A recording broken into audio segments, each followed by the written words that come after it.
एक बार एक व्यक्ति गौतम बुद्ध के आश्रम में रहने के लिए आता है। आश्रम की शांति में 2 दिन बिताने के बाद वो बुद्ध के पास जाता है और कहता है, बुद्ध, मेरे मन में कुछ प्रश्न उठ रहे हैं। मैं आपसे उन प्रश्नों के उत्तर जानने आया हूँ। बुद्ध ने मुस्कुराते हुए कहा, पूछो, क्या प्रश्न है तुम्हारे? व्यक्ति ने कहा, बुद्ध, मैं अपने जीवन से बिल्कुल भी खुश नहीं हूँ। दुखों और मुसीबतों के पहाड़ ने मेरे जीवन को नर्क बना रखा है। मेरी जिंदगी में कुछ भी अच्छा नहीं चल रहा, कुछ भी। मैं आपसे जानना चाहता हूँ कि आखिर मेरे साथ ये सब क्यों हो रहा है? मैं ही इतना भागा क्यों हूँ?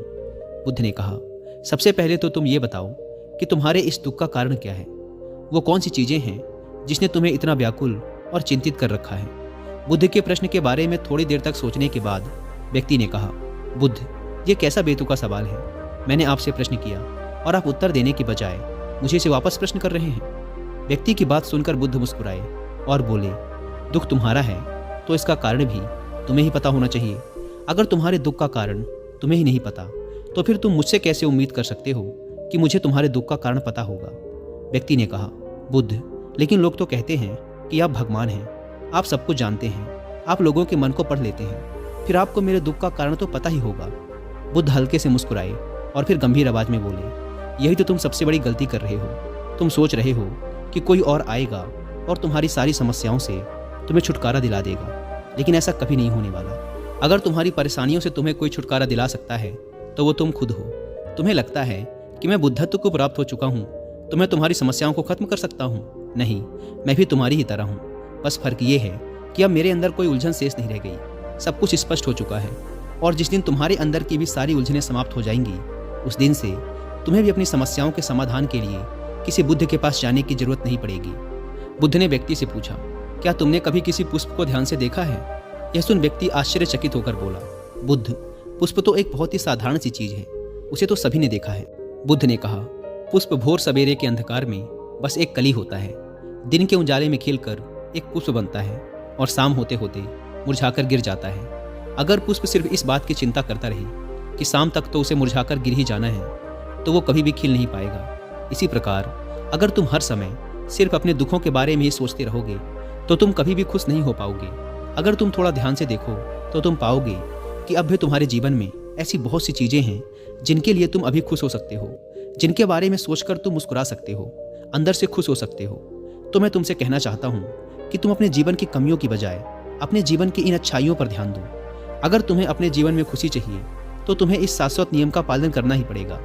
जीवन की अच्छी और सकारात्मक चीजों की तरफ ध्यान देना ही पड़ेगा। मैं तो केवल तुम्हें रास्ता दिखा सकता हूँ, उस रास्ते पर चलने का तरीका बता सकता हूँ, लेकिन अगर तुम खुश रहना चाहते हो तो उस रास्ते पर चलना तो तुम्हें ही पड़ेगा। बुद्ध के मुंह से ऐसी बातें सुनने के बाद वह व्यक्ति थोड़ी देर तक शांत बैठा रहा। फिर उसने कुछ सोचते हुए कहा, लेकिन बुद्ध, एक बात मेरे समझ में नहीं आ रही, क्या मेरे जीवन की सारी समस्याओं का समाधान एक ही बार में किया जा सकता है? बुद्ध ने बहुत ही शांति से जवाब देना शुरू किया। मान लो कोई भविष्य देखने वाला व्यक्ति तुम्हें यह बता देता है कि आज शाम तक तुम्हारी मृत्यु निश्चित है, तो क्या ये जानने के बाद तुम उन बातों की चिंता करोगे जिनके बारे में सोचकर तुम अभी चिंतित हो रहे थे? नहीं, तुम्हें कोई ऐसी समस्या याद भी नहीं आएगी जिसके लिए तुम अभी चिंतित हो रहे हो, क्योंकि उस समय तुम केवल जीवन की उस सच्चाई के बारे में सोच रहे होगे जिसे लोग मृत्यु कहते हैं। और अचानक तुम्हें महसूस होगा कि जिन छोटी छोटी बातों को तुम अपने जीवन की सबसे बड़ी समस्या समझकर बैठे थे वो तो कुछ भी नहीं थी। अचानक तुम्हें लगेगा कि चिंता करना तो व्यर्थ है, मैं तो शाम तक इस दुनिया को छोड़कर जाने वाला हूँ। और तुम्हें अपने जीवन के वो सारे पल व्यर्थ लगेंगे जो तुमने चिंता, जलन और बेवजह के दुख में बिताए थे। लोग बोलते तो हैं, लेकिन वो कभी भी अंदर से स्वीकारते नहीं कि एक दिन उन्हें भी इस दुनिया को छोड़कर जाना है। उनकी चाहत, उनकी इच्छाएं इतनी मजबूत होती हैं कि वो खुद को अमर मान लेते हैं। खुशी और दुख दोनों ही स्थायी नहीं हैं, ये हमारे कर्मों और विचारों की वजह से पैदा होते हैं। व्यक्ति जो कि बुद्ध की बातों को पूरा ध्यान लगाकर सुन रहा था, उसने बीच में रोकते हुए कहा, बुद्ध, तो क्या आपके कहने का अर्थ ये है कि मैं हमेशा ये सोचता रहूं कि मैं मरने वाला हूं, और क्या ऐसा सोचना मेरी सारी समस्याओं को खत्म कर देगा? बुद्ध ने कहा, नहीं, ऐसा कभी मत सोचो। बस तुम्हें यह स्वीकार कर लेना है कि इस दुनिया में मेरी उपस्थिति अनिश्चित है, और जब तक मैं यहाँ हूँ एक खुश जीवन जीऊँगा। जो भी अच्छी चीज़ें तुम्हारे जीवन में हो रही हैं या हैं, उनके साथ जियो, वो तुम्हें अंदर से खुशी और शांति देगी। अपने दिमाग को सही करो और धीरे धीरे तुम्हारे अंदर की सारी उलझनें समाप्त हो जाएंगी। इंसान के जीवन के ज़्यादातर दुख और समस्याएं उसकी इच्छाओं की वजह से पैदा होते हैं। इसीलिए अपने मन को नियंत्रित करो, अगर तुम अपने दिमाग को एक बच्चे के दिमाग के जितना सुलझा कर रख सकते हो तो तुम्हें आंतरिक शांति का अनुभव होगा। व्यक्ति ने कहा, बुद्ध, आपने मन के नियंत्रण की बात की। अपने इस चंचल मन को हम नियंत्रित कैसे कर सकते हैं? बुद्ध ने कहा, तुम्हें सबसे पहले खुशी और दुख के बीच के अंतर को समझना जरूरी है। तुम्हें पहले ये जानना होगा कि तुम्हारे लिए खुशी और दुख का क्या मतलब है। फिर उसके बाद अभ्यास के द्वारा तुम्हें अपने मन को ऐसे तैयार करना है कि ज़्यादा खुशी के मौके पर यह ना तो बहुत ज़्यादा खुश हो और ना ही दुख आने पर बहुत ज़्यादा दुखी। तुम्हें अपने आप को पूरी दृढ़ता के साथ मध्य में रखने का प्रयास करना है, जिसे मैं मध्यम मार्ग कहता हूँ। अगर तुम अपने जीवन में गहराई से झांको और यह पता करने की कोशिश करो कि तुम्हारे दुख क्या हैं और ये क्यों पैदा होते हैं, तो अंत में तुम्हें इसका एक ही जवाब मिलेगा कि तुम्हारे सारे दुखों का कारण तुम खुद हो। तुम्हारी इच्छाएं, तुम्हारी चाहत, तुम्हारा लगाव ही तुम्हारे सारे दुखों का कारण है। पर क्योंकि मन ही तुम्हारी सारी चाहत, सारी इच्छाएं पैदा करता है, इसीलिए अगर तुमने अपने मन को नियंत्रित कर लिया तो तुम्हारे सारे दुख खत्म हो जाएंगे। छोटा सा काम और कर सको तो तुम देखोगे कि तुम्हारे जीवन के सारे दुख हमेशा के लिए खत्म हो जाएंगे। बुद्ध के मुंह से ऐसी बात सुनने के बाद व्यक्ति ने उत्साहित होते हुए कहा, मुझे क्या करना होगा बुद्ध? बुद्ध ने कहा, अगले 2 दिनों तक तुम किसी से बात नहीं करोगे और 2 पेपर लेकर आश्रम की एकांत जगह पर बैठ जाओगे। वहाँ शांति से बैठकर तुम्हें सोचना है और पहले पेपर पर उन सारे दुखों के बारे में लिखना है जो तुम्हें परेशान कर रहे हैं, और साथ में ही तुम्हें उन सारे दुखों का कारण भी लिखना है। और दूसरे पेपर में तुम्हें उन सारी खुशियों के बारे में लिखना है जो तुम्हारे जीवन में भी हैं, और साथ ही तुम्हें इसका कारण भी लिखना है कि तुम्हें यह खुशी क्यों है। जल्दबाजी करने की कोई ज़रूरत नहीं है, तुम्हारे पास काफ़ी समय है, तुम आराम से सोच सकते हो। जाओ और जाकर आराम से बैठकर सोचो और लिखो। व्यक्ति ने बुद्ध को प्रणाम किया और जाकर आश्रम के एक कोने में बैठ गया। 2 दिनों बाद वह बुद्ध के पास वापस आया। उसके हाथ में काफ़ी सारे पेपर थे। बुद्ध ने उसे देखते ही कहा, सबसे पहले मुझे तुम्हारे दुखों वाले कागज़ को पढ़कर सुनाओ। व्यक्ति ने पेपर पढ़ना शुरू किया। पहला, मेरे परिवार में मेरे सारे भाई अमीर हैं, लेकिन मैं गरीब और कर्जदार हूँ, क्योंकि मैं काम करने से डरता हूँ। मैं काम से ज़्यादा आराम करता हूँ और साथ ही मैं खुद की दूसरों के साथ तुलना भी करता रहता हूँ। व्यक्ति ने आगे पढ़ना शुरू किया। दूसरा, मेरे पड़ोसियों ने अपना बहुत सा धन बचत के रूप में रख रखा है, लेकिन मेरे पास बचत के नाम पर कुछ भी नहीं है।